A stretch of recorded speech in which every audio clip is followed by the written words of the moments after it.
Next point from biomolecule, nomenclature of monosaccharide. According to IUPAC system of nomenclature, general name for monosaccharide is glycose. Monosaccharides with one aldehydic carbonyl group is called aldose, while that with one ketonic carbonyl group is called ketose. These names are further modified in accordance with the total number of carbon atom in the monosaccharide. आता हा जो इथे rule IUPAC rule आहे, आपण nomenclature of मोनोसॅकराइड हा point बघतोय. In this point all examples are related with only monosaccharide. आपण फक्त मोनोसॅकराइड साठी असणारा IUPAC रूल या पॉइंटमध्ये बघणार आहोत.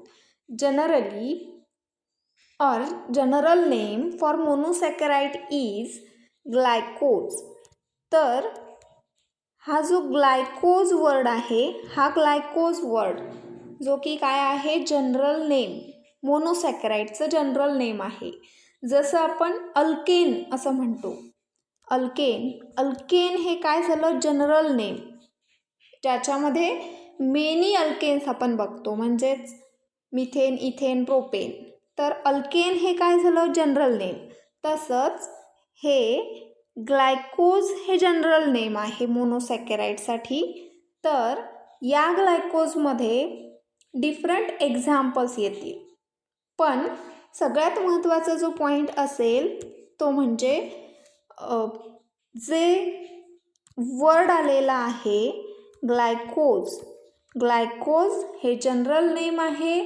तर ग्लुकोज हे एक एक्झाम्पल येतं. हे ग्लुकोज हे मोनोसॅकराइडचं एक एक्झाम्पल आहे, किंवा ग्लायकोजचंच एक एक्झाम्पल ग्लुकोज आहे.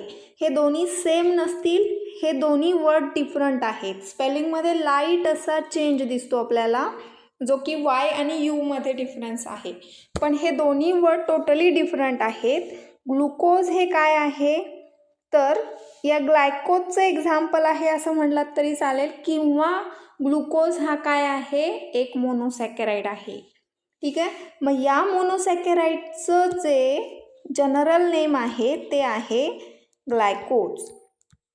तर या ग्लायकोजमध्ये फर्दर अल्डोज आणि कीटोज असे दोन फर्दर क्लासिफिकेशन होतं. म्हणजेच जे मोनोसॅकराइड किंवा असे मोनोसॅकराइड ज्यांच्यामध्ये एक अल्डिहायडिक कार्बोनिल ग्रुप येतो त्यांना अल्डोज असं म्हणलं जातं. अल्डोज कोणाला म्हणायचं, की अशी सगळी मोनोसॅकराइड ज्याच्यामध्ये काय येतोय, तर एक अल्डिहायडिक कार्बोनिल ग्रुप. अल्डिहायडिक कार्बोनिल म्हणजे COOH हा ग्रुप येतो. म्हणजे असा मोनोसॅकराइड ज्यांच्यामध्ये CHO हा ग्रुप किंवा हा फंक्शनल ग्रुप प्रेझेंट असतो, ते सगळे एक्झाम्पल अल्डोजमध्ये येतात.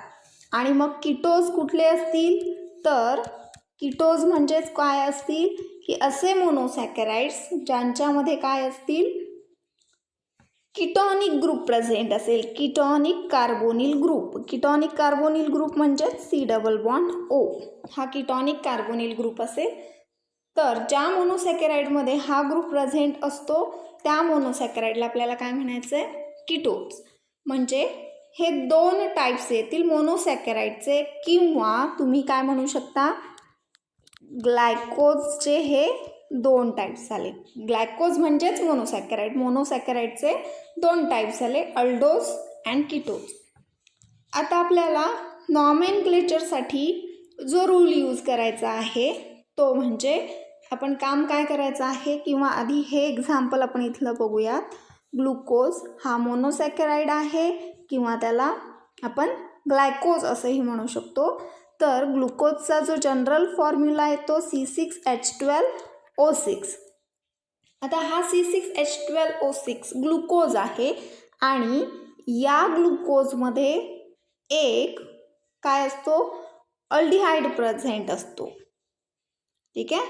अल्डिहाइड ग्रुप प्रेझेंट असतो किंवा आपण त्याला काय म्हणतोय अल्डिहायडिक कार्बोनिल ग्रुप प्रेझेंट असतो ग्लुकोजमध्ये. मग हे जे ग्लुकोजचं जे स्ट्रक्चर असेल ज्याच्यामध्ये एक अल्डिहाइड प्रेझेंट आहे आणि अल्डिहाइडमधला एक कार्बन आणि रिमेनिंग 5 म्हणजे टोटल 6 कार्बन ग्लुकोजमध्ये येतात. आता हे ग्लुकोजचं जे स्ट्रक्चर आहे, हे ग्लुकोजचं स्ट्रक्चर मी ड्रॉ करते. फर्स्ट येतो CHO फर्स्ट पोझिशनला. नेक्स्ट जो आहे तो COH, नेक्स्ट असेल CHO, नेक्स्ट पार्ट जो असेल तो म्हणजे CH, पुन्हा COH, आणि लास्ट एंडिंग असते CH2OH. आता इथे नंबर ऑफ कार्बन हा पार्ट विसरायचा आहे. नंबर ऑफ कार्बन 1, 2, 3, 4, 5 आणि 6, टोटल 6 कार्बन आले. 1 पोझिशनला हा अल्डिहाइड आला. या अल्डिहाइडच्या फंक्शनल ग्रुप मधला कार्बन पण आपण काउंट करतोय हे लक्षात घ्या. तर टोटल कार्बन 6 झाले. मग याचा जो मॉलिक्युलर फॉर्म्युला आहे ग्लुकोजचा C6H12O6. ग्लुकोजमध्ये एक अल्डिहाइड आहे आणि या अल्डिहाइड सकट येणारे कार्बन ॲटम 6 आहे. म्हणून याचं नाव अकॉर्डिंग टू IUPAC रूल याचं नाव कीटोन आहे. म्हणून आपण हा काय असेल अल्डोज आहे. आणि अल्डोजमधला ALDO आपण यूज करणार आहोत. ALDO नंबर ऑफ कार्बन 6 म्हणून हेग्स हे लेटर येईल आणि त्याच्या पुढे आपण यूज करणार आहोत OSE. म्हणजे याचं नाव काय असेल तर अल्डो हेक्झोज. ठीक आहे. आपण बघा या मोनोसॅकराइडला काय म्हणलोय ग्लायकोज. ठीक आहे. आणि आपण ग्लुकोजचं एक्झाम्पल बघतोय. ग्लायकोजमधलाच ग्लुकोज हा एक एक्झाम्पल आहे. मग याचं नाव कसं तयार होईल तर अल्डो का आला तर या ग्लुकोजमध्ये अल्डिहाइड प्रेझेंट आहे म्हणून अल्डो वर्ड यूज करायचा आहे. नंबर ऑफ कार्बन 6 आहेत म्हणून HEX हेक्स हे लेटर येतील आणि त्याच्यानंतर हा OSE अटॅच करायचा आहे. हा OSE फिक्स असेल. सगळ्या मोनोसॅकराइडमध्ये आपल्याला हा OSE IUPAC नॉमेनक्लेचरमध्ये OSE यूज करायचा आहे. ठीक आहे.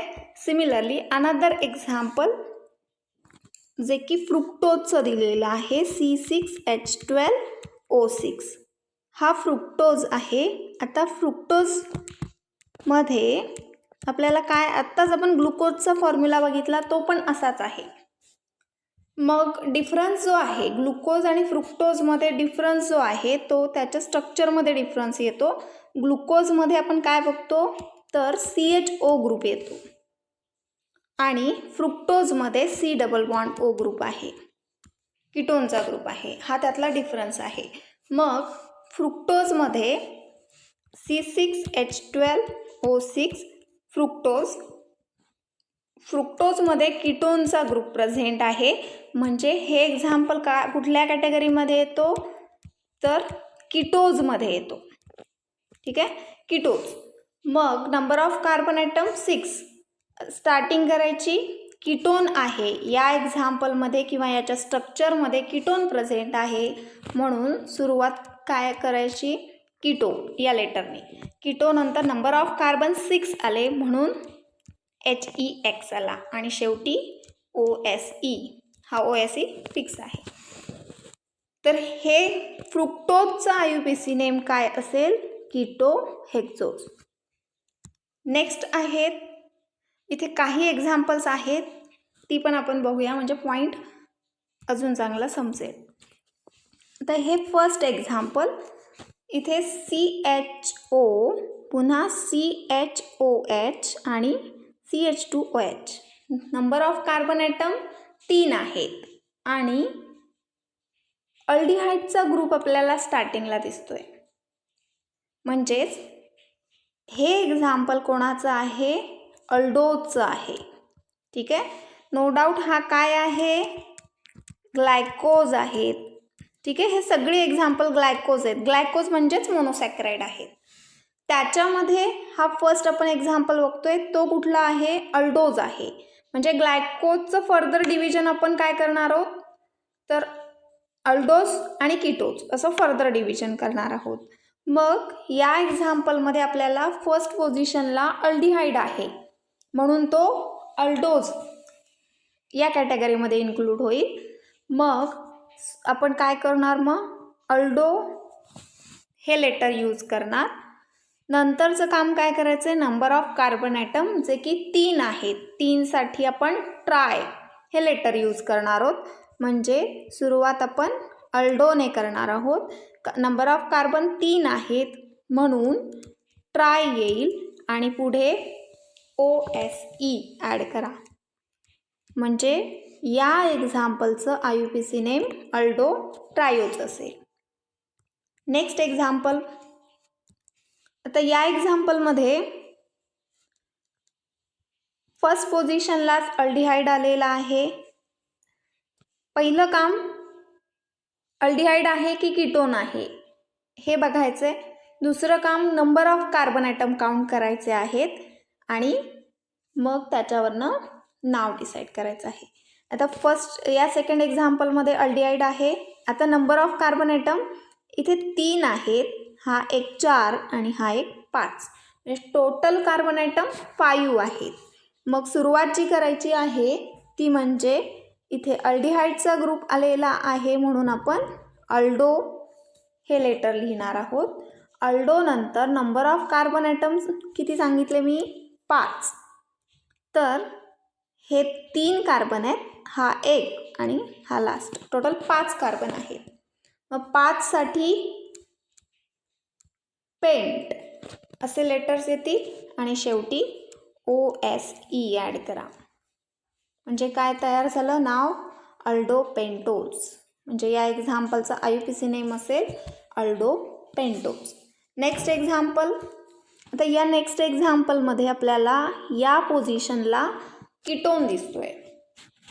म्हणजे हा मोनोसॅकराईड किंवा हा ग्लायकोज कुठल्या कॅटेगरीमध्ये आहे, कीटोज आहे हा, कारण कीटोनचा फंक्शनल ग्रुप आहे म्हणजे हा कीटोज आहे.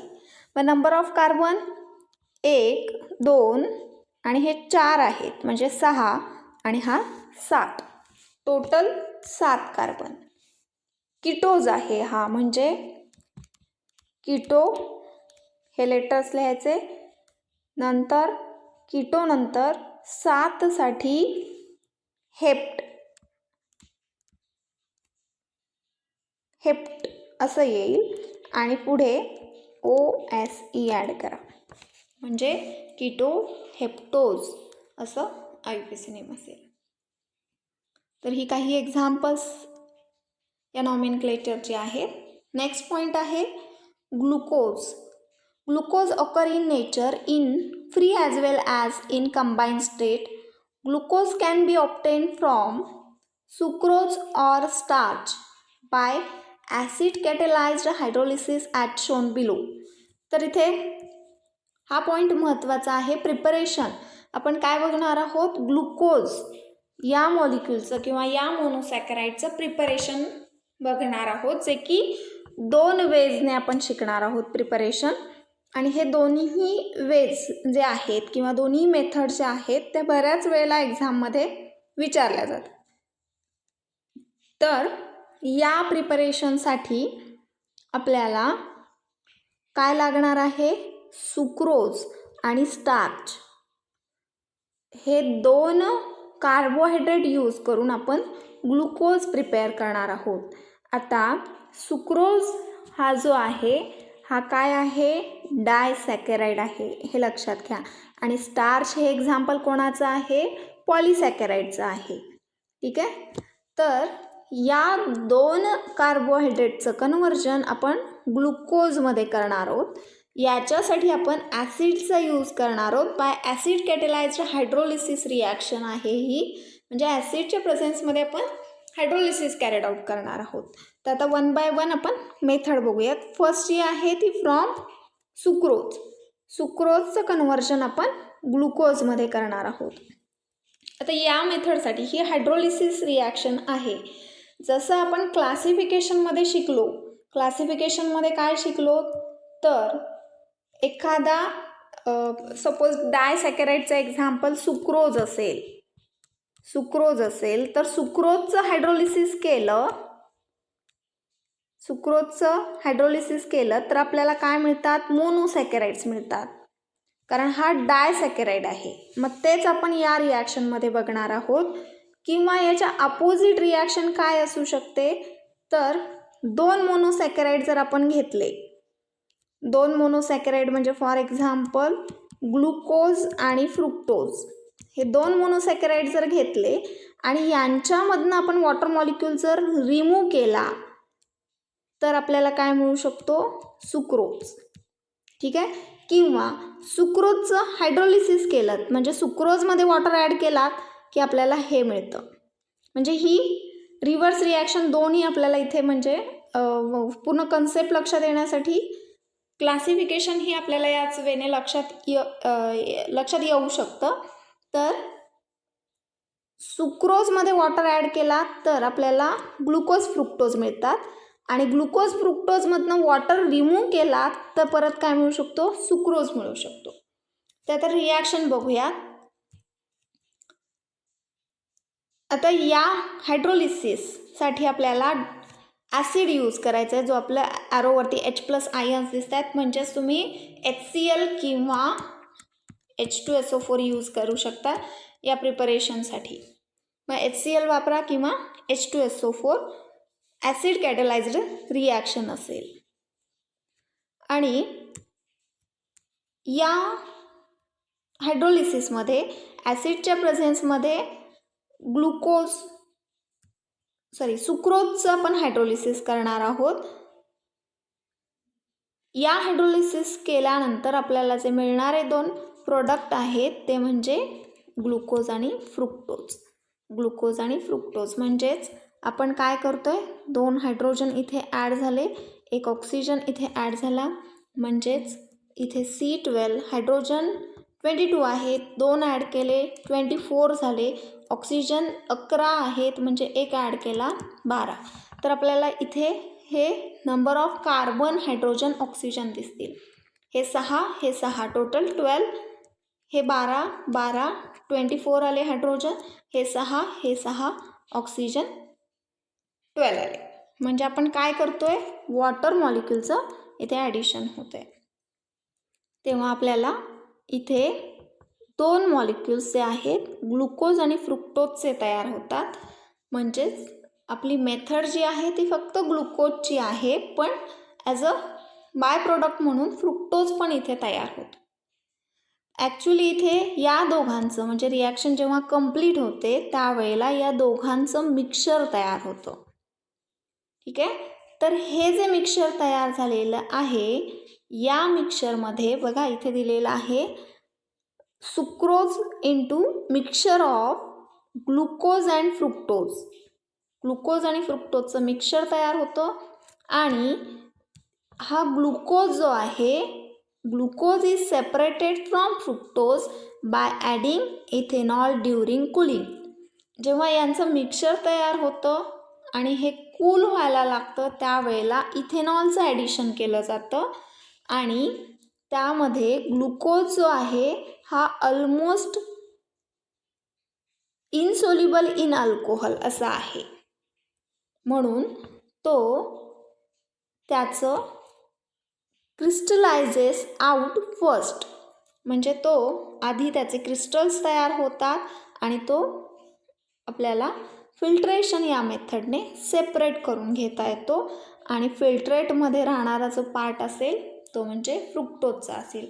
या वेने आपण या दोघांना सेपरेट करतो. म्हणजे रिॲक्शनमध्ये जे प्रोडक्ट तयार झालेत ते मिक्सरच्या फॉर्ममध्ये आहेत आणि त्यांना सेपरेट करण्यासाठी क्रिस्टलायझेशन या टेक्निक्सवरनं या दोघांना सेपरेट केलं जातं. तर नेक्स्ट जो आहे, नेक्स्ट प्रिपरेशन मेथड ती म्हणजे preparation of glucose from starch. ही असेल सेकंड प्रिपरेशन मेथड. परत आपण ग्लुकोज प्रिपेअर करतोय, पण आता आपण स्टार्च यूज करतोय. तर स्टार्चचा जो जनरल फॉर्म्युला आहे तो म्हणजे C6H10O5 एनटाईम.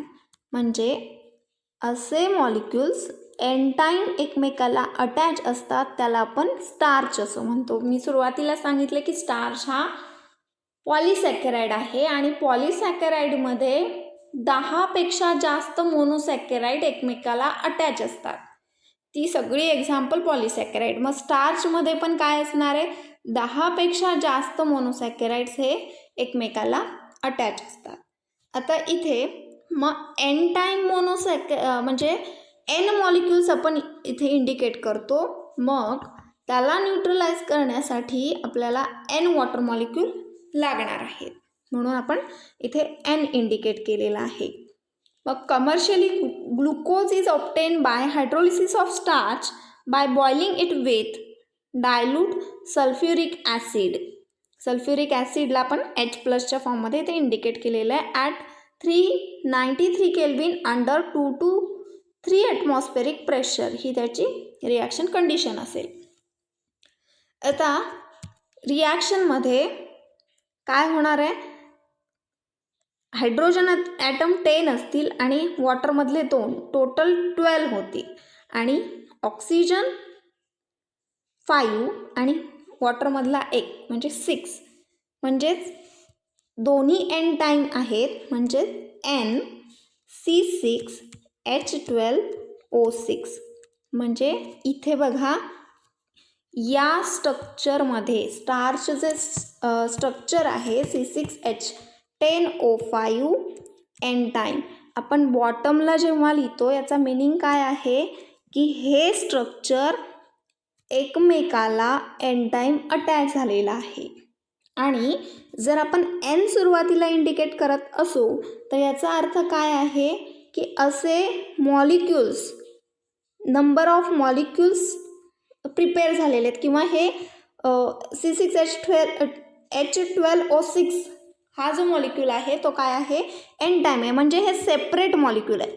आणि जेव्हा बॉटमला इंडिकेट करतो तेव्हा हे एकमेकाला, हे मॉलिक्युल्स एकमेकाला अटॅच असतात. म्हणजे आता इथे आपल्याला स्टार्टिंगला आपण एन इंडिकेट करतोय, म्हणजे हे एन ग्लुकोजचे मॉलिक्युल्स तयार झाले. ठीक आहे. तर या वेने हा इथे ग्लुकोज प्रिपेअर केला जातो. तर ही असेल सेकंड मेथड. आजचा व्हिडिओ आपण इथेच स्टॉप करूया. थँक्यू.